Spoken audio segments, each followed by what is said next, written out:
Edo State Governor Godwin Obaseki don meet with European Union Ambassador to Nigeria, Samuela Isopi, for Government House, Benin City.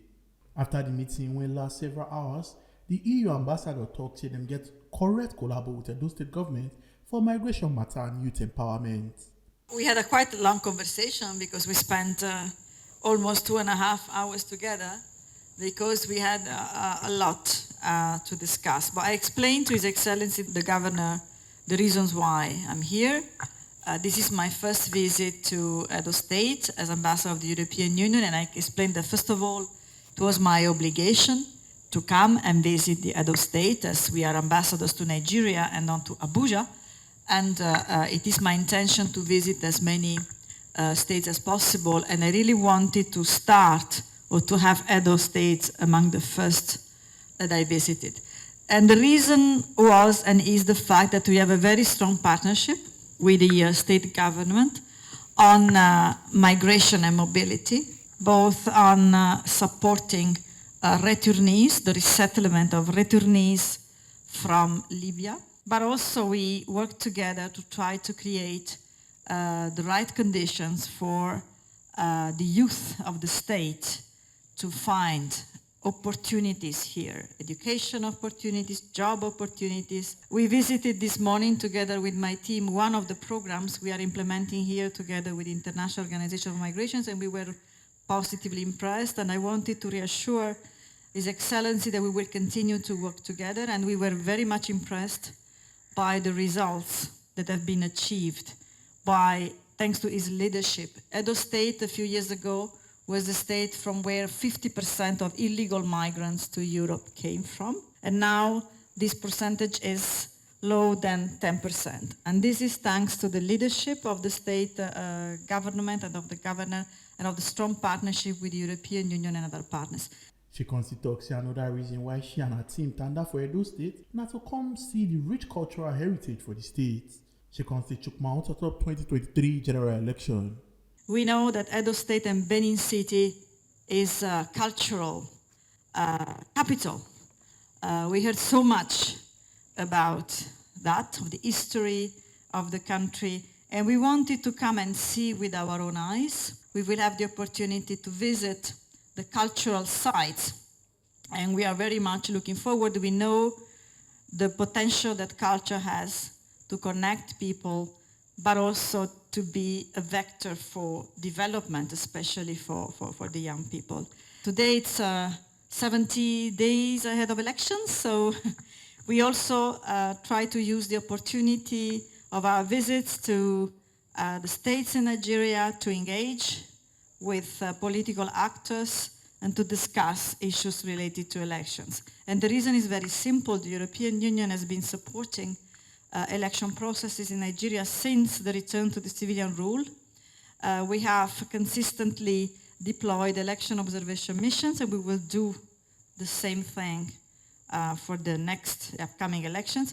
But we also have consistently supported HINEC and other stakeholders by providing technical support, expertise, technical assistance, and this is what we are also doing right now. And I said that good elections in Nigeria, which means peaceful elections, free and fair elections, transparent elections, are not only in the interest of Nigerians and Nigeria, they are also in the interest of Europe. We are your main neighbor.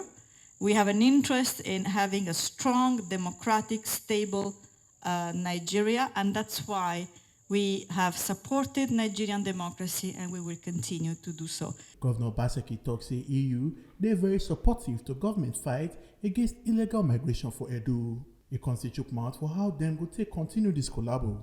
We have had a very good and strong relationship with the EU since we got into office in 2016.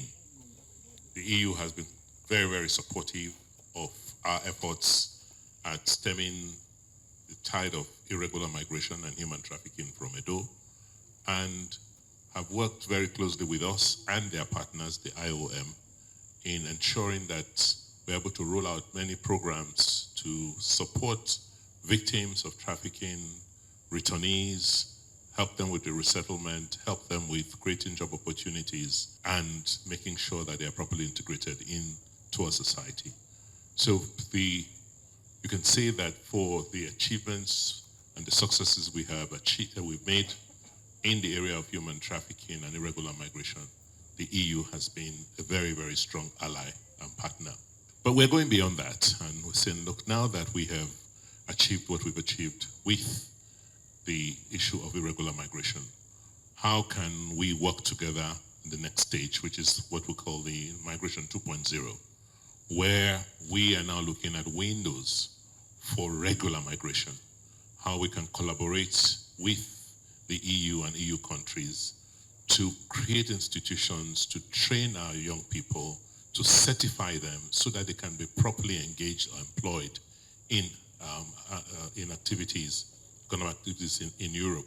Told her about what we've done with our nursing school, what we're trying to do with our School of Health Technology, and several other reforms, institutions we're reforming locally to just equip our young people for work tomorrow. We also talked about the issue of culture. I informed her that next year, 200 years, an Italian archaeologist, Giovanni Belzoni, came to Benin City and died here, unfortunately, and was buried in Ouatton.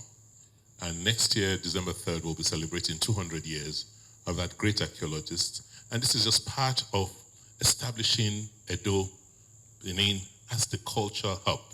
So it's not only about return of artifacts, it's about going back to our past and to see what we've done, see how great this place has been, and the kind of relationships that we have had with Europe through the last several centuries. So the area of culture is one we talked about, and we've gotten positive indication that the EU countries will support our bid to create and make Edo the culture hub of the subcontinent. And lastly, we talked about elections. And as you know, the EU has always supported the electionary process. They give a lot of, they send missions here to observe elections, and they have studies and reports they've done over the years on the conduct of all the elections, at least since this republic. And gleaning from those reports, they've come to check, to also see and advise the areas and what we can do to make sure that we have properly conducted, transparent, fair, and safe elections this time around. So, they've come in a true spirit of partnership to come and see how we can work together, how we can support our efforts, not only at the political level, the cultural level, issues of economy, but to just ensure that we continue to strengthen the relationship between, not just Nigeria and the EU, but also subnationals within Nigeria and the EU. People went and out with Mr. Governor for this meeting with EU Ambassador to Nigeria, now Secretary to Edo State Government, Osaudion Ogie Esquire, First Lady of Edo State, Betsy Obaseki, Commissioner for Youth and Gender Affairs, Andrea Matta, and other people for government. Omo Aluke at Jakaye, TMC TV News. Make una remember, say your PVC never be your power, no sell am give any politician on election day.